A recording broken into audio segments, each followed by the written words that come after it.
Hello दोस्तों, आप सभी का दिल से स्वागत है इस चैनल पर। और आज हम कंटिन्यू करेंगे बर्सर्क मांगा के Falcon of the Millennium Empire arc chapter 256 the Colonnade Chamber से। इस अमेजिंग मांगा को लिखा है केंटारो म्यूरा ने। मांगा की शुरुआत में हॉल के बाहर गार्ड्स हॉल को गार्ड कर रहे हैं। तभी वो देखते हैं कि गर्ड्स और उसकी टीम हॉल के मुख्य दरवाजे पर है। श्रीके तुरंत ही गार्ड्स को हिप्नोटाइज कर देती है, जिससे वो सभी वहाँ से आगे निकल जाते हैं। तभी श्रीके और गर्ड्स को कुछ महसूस होता है और वो देखते हैं कि एकाएक ही वहाँ कोहरा बढ़ने लगा है। श्रीके को कोहरे से वैसा ही महसूस होता है जो उन्हें समंदर किनारे कैबिन में हुआ था, और यही गर्ड्स को भी हो रहा है जो शहर के बीचों बीच कुछ अजीब है। श्रीके को महसूस होता है कि कोई खतरनाक चीज उस तरफ बढ़ रही है। वहीं गार्ड्स को भी कोहरा अजीब लगता है और उस कोहरे के बीच से कोई खतरनाक जीव उनकी तरफ बढ़ रहा है, उन पर घात लगाए। तभी उन्हें गुर्राने की आवाज आती है और एक हमला उन पर होता है। गार्ड्स की चीखें गर्ड्स तक भी पहुंचती है और उन्हें गार्ड्स की तरफ से एक जीव की आकृति दिखती है, जिसे देख वो सभी सतर्क हो जाते हैं। वो जीव उनकी तरफ तेजी से बढ़ उनके नजदीक से हॉल की तरफ चला जाता है। श्रीके को उस जीव से ईविल शक्तियां महसूस होती है, लेकिन उसने उन पर हमला नहीं किया, जिसका मतलब है कि उसका शिकार कोई और है। गर्ड्स को लगता है कि उन्हें जल्दी कुछ करना होगा और वो सभी कोहरे का फायदा उठाकर हॉल की तरफ बढ़ते हैं कि उन्हें आगे और गार्ड्स मिलते हैं। श्रीके कुछ करने की सोच ही रही होती है कि उसे थॉट ट्रांसफर से एक मैसेज मिलता है जो सर्पिको की तरफ से है और वो उन्हें पिछले दरवाजे पर बुला रहा है। वो सभी उस तरफ बढ़ते हुए एक हॉल में पहुंचते हैं, जहां हॉल में बहुत सारे पिलर्स हैं और सर्पिको उनका वहीं इंतजार कर रहा है। सर्पिको उनसे वहां बुलाने के लिए माफी मांगते हुए अपनी तलवार निकालता है। दरअसल वो उन्हें वहां रोकने के लिए बुलाया है, क्योंकि वो फानेसी को फिर से उस जर्नी पर भेजकर उसकी जान को खतरे में नहीं डालना चाहता और इसके लिए वो गर्ड्स से भी लड़ने को तैयार है। सर्पिको का ये कदम सभी को शॉकिंग लगता है, लेकिन गर्ड्स को इसकी उम्मीद थी और वो इसके लिए तैयार भी है। श्रीके उन्हें आपस में लड़ने नहीं देना चाहती, लेकिन गर्ड्स जानता है कि ये कुछ ऐसा है जिसे टाला नहीं जा सकता और वो इसे लड़ाई से ही सेटल करेगा। इसीद्रो को लगता है कि उन्हें घबराने की जरूरत नहीं है, क्योंकि वो सीरियसली नहीं लड़ने वाले। गर्ड्स अपनी तलवार निकाल सर्पिको को कन्फ्रंट करता ही है कि उसे महसूस होता है कि उसकी तलवार पिलर से टकरा रही है। सर्पिको कहता है कि ये इतना भी आसान नहीं होगा। ये जगह कॉलोनेट चैम्बर है, जिसे पिलर्स का जंगल भी कहा जाता है। यहाँ जगह कम और पिलर्स ज्यादा है और उसे पहले ही मालूम था कि वो गर्ड्स से सीधे तरीके से नहीं जीत सकता। लेकिन गर्ड्स पिलर की परवाह ना करते हुए अपनी स्वॉर्ड से सर्पिको पर हमला करता है और इसमें वो एक पिलर को तोड़ भी देता है। सर्पिको तुरंत दूसरे पिलर से बच गर्ड्स के चेहरे पर हमला करता है, जिसे गर्ड्स अपने नकली हाथ से डिफेंड कर लेता है। गर्ड्स तुरंत अपनी तलवार निकाल फिर पिलर तोड़ते हुए सर्पिको पर हमला करता है और सर्पिको एक और पिलर से बच गर्ड्स पर फिर हमला करता है, जिसे गर्ड्स अपने आर्मर से डिफेंड कर लेता है। उनकी लड़ाई से अब वहाँ पिलर्स टूटने लगे हैं। इसीद्रो को सर्पिको की परफॉर्मेंस लाजवाब लगती है, जो एक घटिया चाल तो है ही, लेकिन लड़ने का औसम स्ट्रेटेजी है। वहीं लड़ते हुए सर्पिको भी जानता है कि गर्ड्स की तलवार में जबरदस्त डिस्ट्रक्टिव पावर है जो पत्थरों को भी काट दे,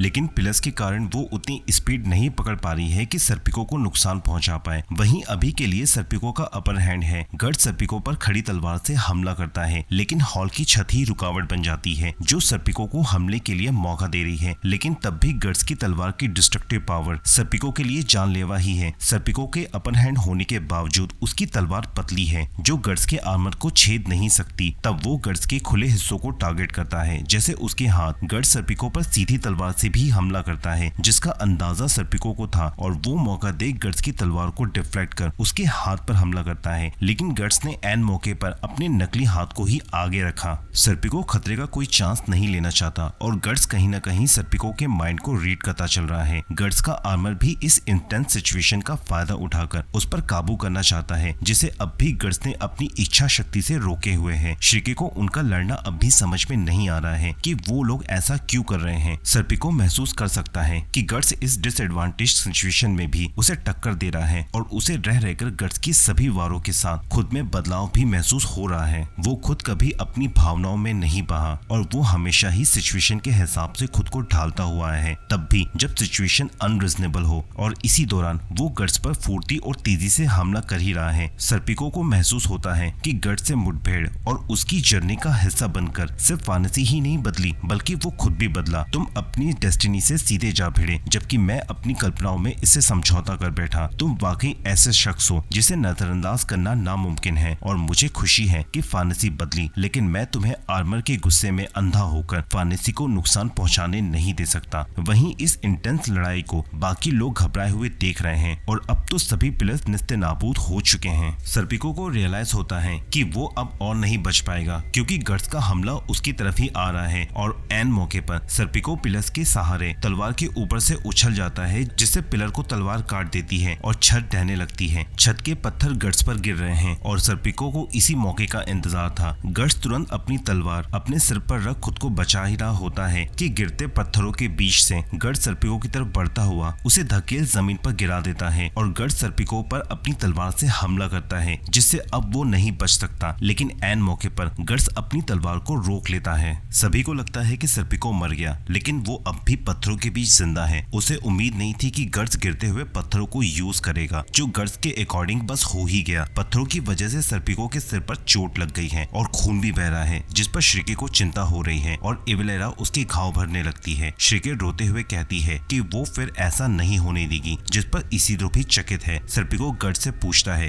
कि वो फानेसी से मिलकर क्या करेगा, जिसके बारे में गर्ड्स को भी नहीं मालूम। वो बस उससे मिलना चाहता है। गर्ड्स उन्हें तुरंत चलने को कहता है क्योंकि उनके पास समय नहीं है। इसीद्रो गर्ड्स से पूछता है कि क्या वो सीरियसली लड़ रहे थे। गर्ड्स कहता है कि हाँ बिल्कुल, सर्पिको इतना भी कमजोर नहीं है कि वो उससे आसानी से जीत जाता और यही मतलब होता है स्वॉर्ड्समैन होने का। इसीद्रो को अब भी यकीन नहीं होता और सर्पिको भी उसे कंफर्म करता है। सर्पिको बताता है कि गर्ड्स ने उसकी कंडीशन मानते हुए उसकी चुनौती को एक्सेप्ट किया था। उसकी कंडीशन थी कि वो डिसएडवांटेज कंडीशन में होने के बावजूद सिर्फ अपनी तलवार ही यूज करेगा, न तीर, न चाकू, न कैनन, और उससे भी ज्यादा वो बर्जर्कर आर्मर की ताकत को आजाद नहीं करेगा। और अब वो गर्ड्स की कभी ना हार मानने वाले एटीट्यूड पर दाव लगा सकता है। गर्ड्स को अभी भी कोहरे वाले मॉन्स्टर की चिंता है जो पैलेस में ही है, जिसके बारे में अभी तक सर्पिको को नहीं मालूम। श्रीके बताती है कि बीच वाले मॉन्स्टर की तरह ही कुछ मॉन्स्टर पैलेस में घुस आए हैं। सर्पिको को याद आता है कि जिन स्पेल कास्टर को उसने मारा था वो कुशन थे और हो न हो उनका हमला युद्ध से जुड़ा हुआ ही था। गर्ड्स बताता है कि तब तो जल्द ही ये सिटी भी कब्रिस्तान बनने वाली है, जो सभी के लिए शॉकिंग है। श्रीके को याद आता है कि सोनिया ने भी उसे ऐसी ही इमेज दिखाई थी। गर्ड्स फिर कहता है कि अगर कुशन उन्हें कंट्रोल कर रहे हैं तब तो उनका हमला वही होगा जहां बहुत ही इंपॉर्टेंट लोग होंगे, जिसका मतलब है कि फार्नेसी और उसके परिवार खतरे में हैं। सर्पिको उनसे कहता है कि फिर मैं तुम्हें वहां ले चलता हूं और अब श्रीके सर्पिको को उसके हथियार देती है जिसकी जरूरत उसे आगे लड़ाई में पड़ेगी। ये जादुई सिल्फ खुद भी अपने यूजर यानी सर्पिको से मिलने को बेकरार हैं, जिन्हें सर्पिको खुद भी महसूस करता है। वहीं हॉल में लॉर्ड फेडरिको वेंडिमिनियन आते हैं। फेडरिको वेंडिमिनियन जिन्होंने शुदेर एम्पायर से शुरुआत की थी और अब शायद ही कोई नेशन है जो उनकी मदद के बिना युद्ध कर सकता है। और तो और पूरे होली सी का फाइनेंशियल एडमिनिस्ट्रेशन अकेले वेंडिमिनियन बैंक से मैनेज होता है और पूरे होली सी डोमेन में उनसे ज्यादा प्रभावशाली कोई भी नहीं। वहीं मैग्निफिको भी उसके मौके का इंतजार है। वहीं फार्नेसी अकेली पड़ गई है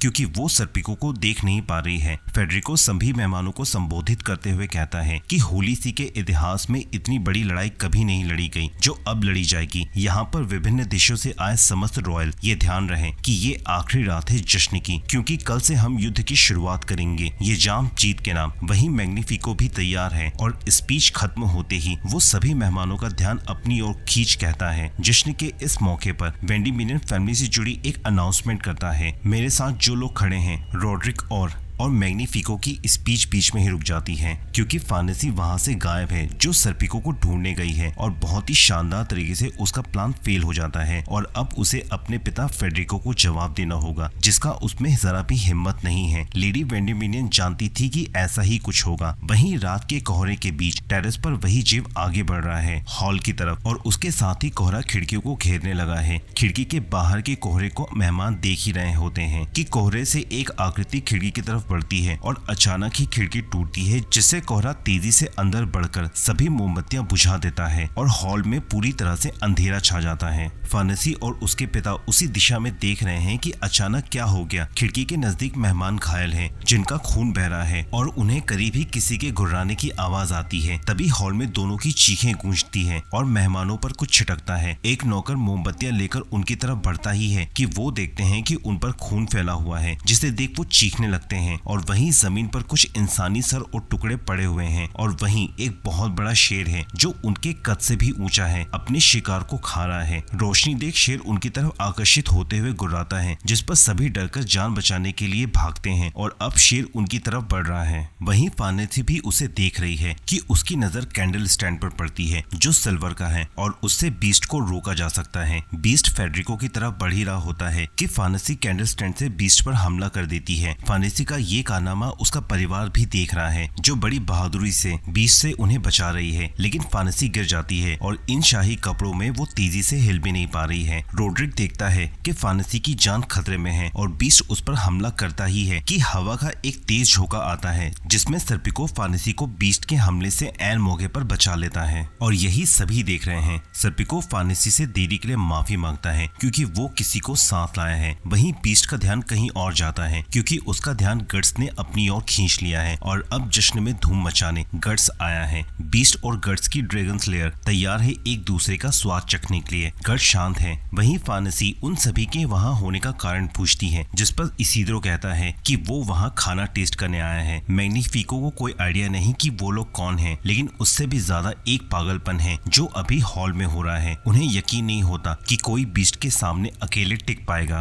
और साथ ही इतनी बड़ी तलवार कि क्या वाकई कोई इसे संभाल सकता है। वहीं लॉर्ड ओवेन ये सब देख रहे हैं और गट्स को पहचानने की कोशिश कर रहे हैं कि उन्होंने उसे कहाँ देखा था। तभी बीस्ट गट्स पर हमला करता है और गट्स तलवार के एक ही वार से उसे हवा में ही काट देता है और उसके 2 टुकड़े गट्स के पार गिरते हैं। गट्स का ये कारनामा सभी के होश उड़ाने के लिए काफी था जो हर किसी को देखने को नहीं मिलता और वो सभी गट्स की ताकत के लिए उसकी तारीफ कर ही रहे होते हैं कि अचानक खिड़की तोड़कर कई बीस्ट अंदर आ जाते हैं और उन्हें देख मेहमानों को लगता है कि उनका अंत समय आ ही गया है। सर्पिको तुरंत फानेसी को बीस्ट के बीच से उड़ाते हुए उनसे बचाकर ले जाता है, जिसे देख मैग्निफिको को यकीन नहीं होता कि वो उड़ रहा है। सर्पिको जानता है कि अभी उसके दोस्तों के साथ रहना ही सही होगा और कास्का भी फानेसी को देख खुश है। गट्स कहता है कि उन्हें वहां से तुरंत निकलना होगा, जिस पर फानेसी कहती है कि उसका परिवार वहीं है, इन्हें बचा लो। श्रिके भी गट्स के उनकी मदद करने को कहती है और अब गट्स चैरिटी के लिए ही सही उनकी मदद करने को एग्री हो जाता है। सर्पिको के कहने से पहले ही श्रिके स्पेल कास्टर को लोकेट कर लेती है और अब सर्पिको उन तक जाने के लिए तेजी से खिड़की से बाहर निकलता है।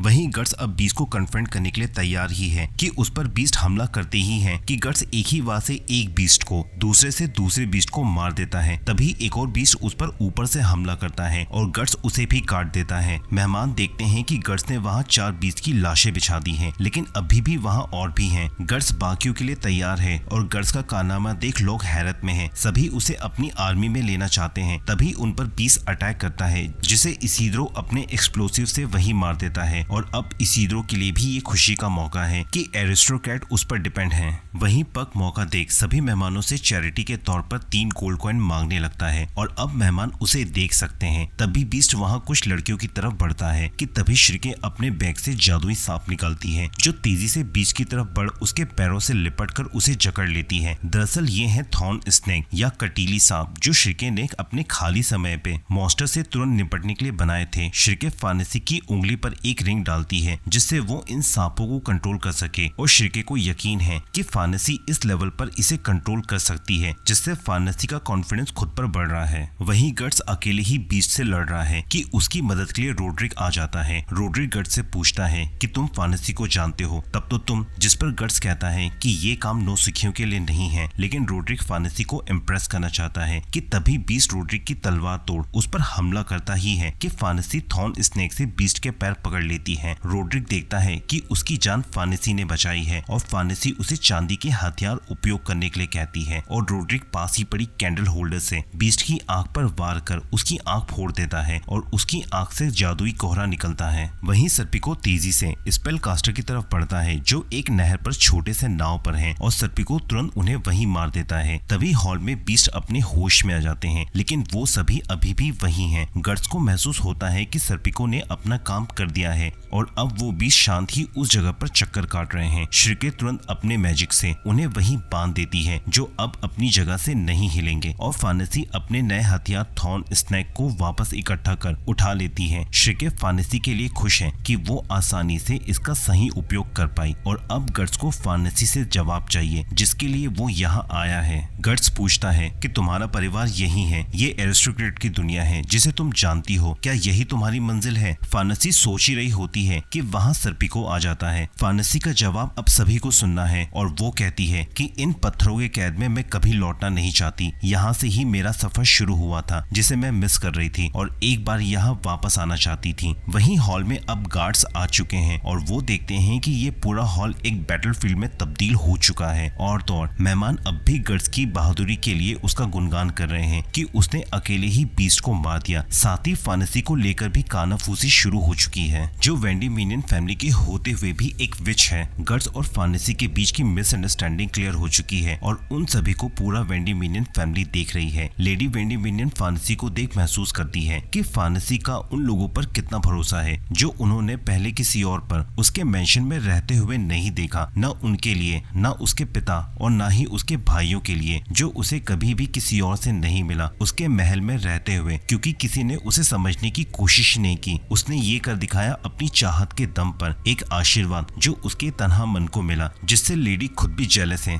तभी वहाँ गार्ड्स गट्स और उसके साथियों को घेर लेते हैं। गट्स को सोच ही रहा होता है कि फेडरिको खुद इंटरवीन करते हैं। फेडरिको उनकी बहादुरी के लिए और इस हमले को रोकने के लिए उन्हें धन्यवाद देते हैं और सभी मेहमान भी उनके लिए तालियां बजाते हैं जिससे इसीद्रो भी खुश है। फेडरिको को एहसास है कि कुशन इस जश्न का फायदा उठाना चाहते थे ताकि यहाँ सभी रॉयल्स को एक ही झटके से खत्म कर सकें उनके वॉर बीस्ट के जरिए। मेहमानों और दूसरे रॉयल्स ने भी अफवाहों में सुना है इन्हीं वॉर बीस्ट के बारे में जिसे कुशन किसी सीक्रेट टेक्निक के जरिए क्रॉस ब्रीड कर लड़ाई में उपयोग करते हैं। वो सभी एवलेरा और पक को भी देख सकते हैं। और तो और जो फानेसी ने किया उसकी विच की ताकत उनके लिए कहना मुश्किल तो है, लेकिन फानेसी एक विच है। और अब ये पूरा माहौल ही सस्पिशियस होता जा रहा है जो गट्स और उसके साथियों पर है। फेडरिको को यकीन है कि ये एक इल्यूशन था। उन्हें यकीन है कि किसी तरह का ड्रग्स उन्हें दिया गया है जिससे कुशन का हमला उनके दिमाग पर हो सके और वो अपने आर्मी को इस कंफ्यूजन में झोंक दें ताकि वो इस छलावे पर यकीन करें जो एक मूर्खता के अलावा कुछ नहीं।